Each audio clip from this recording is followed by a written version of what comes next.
কলেজদের কথা বলছি।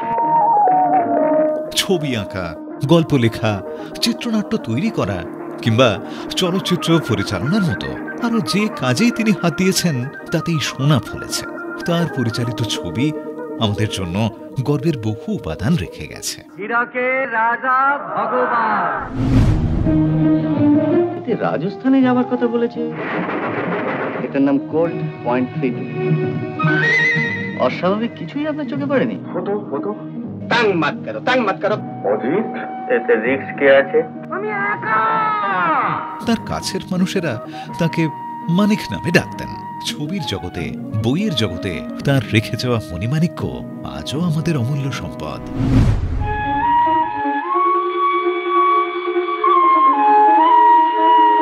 এবার জ্বর ছাড়লে একদিন রেলগাড়িতে যাব না?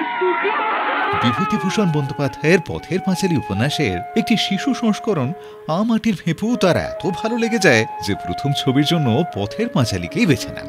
মেরুদণ্ডহীন এই অপবাদটা আজ জাগিয়ে দাও, সাপকে দেওয়া চলে না। আমার রূপে নাকি নতুন গালো হয়ে গেছে। এই তো ক্রিস্যান্থেমাম। দড়ি ধরে মারো টান, রাজা হবে খান খান। সারা জীবনে বহু পুরস্কার পেয়েছেন, তবে সবচেয়ে বড় সম্মান মানুষের শ্রদ্ধা আর ভালোবাসা। পথের পাঁচালী, অপরাজিত, জলসাঘর, অভিযান, চিড়িয়াখানা, সীমাবদ্ধ, অশনি সংকেত, সোনার কেল্লা, হীরক রাজার দেশে তার পরিচালিত আরো অনেক অসামান্য ছবির কয়েকটি মাত্র। ভাই অর্থ কোনো খুঁজে নাই পাই রে, ভাই রে ভাই রে।